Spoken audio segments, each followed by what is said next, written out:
Сәлеметсіздер ме балалар, каналыма қош келдіңіздер. Видеомен таныспас бұрын каналға тіркеліп лайк басуды ұмытпаңыздар. Бүгінгі біздің өтетін тақырыбымыз мидың құрылысы және қызметі, мидың құрылысы және мишық туралы болмақ. Бүгінгі сабақта сіздер ми қайда орналасқан, ми қандай бөлімдерден тұрады, мидың жұлын, сопақша ми, көпір, ортаңғы ми, мишық туралы ақпарат білесіздер және олардың қызметтерімен танысасыздар. Жүйке жүйесі орталық және шеткі жүйке жүйесінен тұрады. Ол алдыңғы видеода айтылған болатын. Біз бұны айтамыз, себебі осы орталық жүйке жүйесі туралы толық ақпарат береміз. Оған не жатушы еді балалар? Яғни ми мен жұлын жататын. Ересек адамның миының орташа салмағы 1300-1400 граммды құрайды. Ал бұл дегеніміз организмнің 2% құрайды. Адам жұмыс істеген кезде ми организмдегі түзілген энергияның 25% құрайды. Адамның миы 3 бөлімнен тұрады. Ол бірінші мидың, оған сопақша ми жатады, көпір, ортаңғы ми, аралық ми жатады. Екінші мишық, үшіншісі үлкен ми сыңарлары. Біріншісі сопақша ми. Суретке қараңыздар, міне төменгі жағында жасыл түспен бейнеленіп тұр, иә? Ми қайда орналасқан? Жаңа айттым, адамның бас қаңқасында орналасқан. Сопақша ми бұл жұлынның жалғасы. Сондықтан олардың құрылысы мен қызметтері ұқсас болып келеді. Ағзады бетінде, сұр заты ішінде орналасады.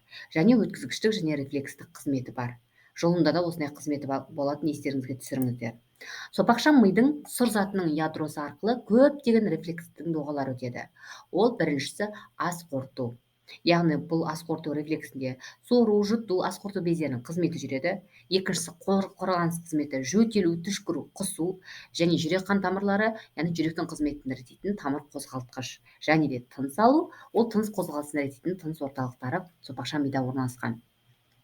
Енді қараңыздар, осы жерде бірден айта кетейін, ұбт-да, тестта сіздерге былайынан келді. Сопақша мидың жаңағы рефлекстік доғалары орналасқан деген сұрақ келді. Сол кезде мына жерде тыныс алу деген жауап келді. Ойлаңыздар, сіздерге осылардың кез келген біреу келеді. Сондықтан жаттап аласыздар. Тыныс алу бұл жерде енді оңай, жүрек қан тамырлары, қорғаныс, ас қорыту. Бірақ та жөтелу, түшкіріп деген мысалы жауаптарда келуі мүмкін, иә, сору, жұту деген сияқты. Сондықтан бұл жақшаның іштегі варианттарды да жаттап аласыздар. Сопақша мидан тіл, жұтқыншақ, көмей, қалқанша безі, ірі қан тамырлары мен ішкі мүшелердің іс әрекетін басқаратын жүйкелер шығарады. Бұны да қызыл тіл әдейі белгілеп қойдым, түсініп оқып жазып жаттап аласыздар. Сопақша ми көпір арқылы қозуды ортаңғы ми, аралық ми және үлкен ми сыңарларына өткізеді. Көпір сопақша миды ортаңғы мимен жалғастырады. Тағы да айтамын, тестта сіздерде дәл осы сұрақ келеді. Сопақша ми мен ортаңғы миды жалғастырады деген сияқты, иә? Көпірден кейінгі не орналасқан деген сияқты.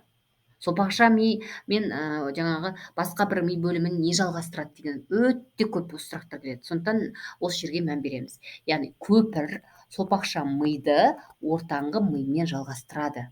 Және де сонымен қатар рефлекстік қызметте атқарады. Сопақша мимен көпір бұзылса, немесе зақымдаса деп айтсақ, белгілі бір мүшелерге өткізгіштік қызмет тоқтайды, бұдан тіршілік тоқтап қалуы мүмкін. Яғни ағза өзінің тіршілігін бір жолата жояды деп айтсақ болады. Екіншісі бұл бізде ортаңғы ми. Тағы да суретке қараймыз, мына ақ түспен белгіленіп тұр, иә, қарасаңыздар. Бұның басты қызметі жарық пен дыбысқа елең етіп, жылдам реакция көрсетуді қамтамасыз етеді. Яғни бірден осы жерде мысалын айта кетейік, біз, иә, мысалы қараңғы бөлмеде отырмыз, иә, светті жаққанында бірден жалт қараймыз. Немесе бір жерде отырсақ, басқа жағымыздан, оң жағымыздан, сол жағымыздан бір жарық қатты түссе, сол жағымызға, яғни басымызды бұрып қараймыз ғой. Яғни осыны бағдарлап отыратын бізде ортаңғы ми болып табылады. Және де біздің көзіміздің қарашығының да көлемін өзгертеді. Сіздер білесіздер, қарашық ол үлкейіп және кішірейіп отыратын. Басты бұру және жарық күштілігіне байланысты көз бұршағының қисықтығын өзгертеді. Бұның барлығы ортаңғы мидың қызметтері.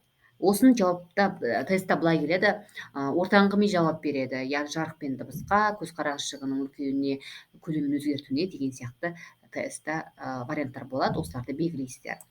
Келесі аралық ми. Аралық ми арқылы үлкен ми сыңарларының қыртысына барлық рецепторлардан импульстер кіріп түседі. Ол көру, есту, тері, дәм сезуі. Және де одан басқа жүру, жүзу сияқты күрделі қозғалу рефлекстерінің басым бөлігі аралық мимен байланысты. Қараңыздар, жүру, жүзу, яғни аралық ми жауап береді жүзуге. түсінікті ғой, иә, бір сөзбен айтқан кезде.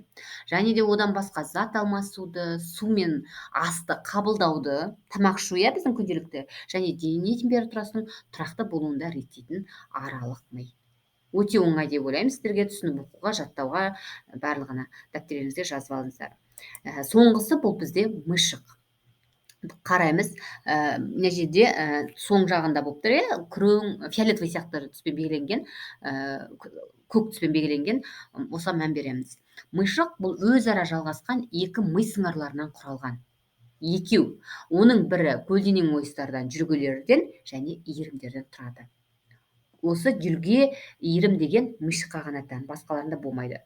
Үстіңгі жұқа қабаты қыртыс деп аталады. Басты қызметі бұл мышықтың қимылды үйлестіру, тепе-теңдікті сақтау болып келеді. Балалар, тестті осы жерге біз мән берейікші. Мышықтың қызметі деген болады. Көбінесе тепе-теңдікті сақтау дегенді ғана береді. Бірақ та тағы да екінші қызметін жазбай кетеді, сондықтан қимылды үйлестіру дегенді нете кетіңіздер, белгілей кетіңіздер. Одан басқа, егер мышық зақымданған кезде адамның қимыл қозғалысы бұзылады. Білесіздер ғой, 18 ғасырда өткен сөзбе, мас адам сияқты қимыл қозғалыс жасайды, яғни ол өзінің жүрісін, бағдарын жоғалтқан адамды еске түсіреді деген мысалды біз келтіре аламыз. Бүгінгі сабақ бойынша сіздерге мен барлығы түсінікті деген ойдамын. Керекті ақпараттарды түгелін бердім. Суретті салып, дәптерді конспектлеп жазып алыңыздар.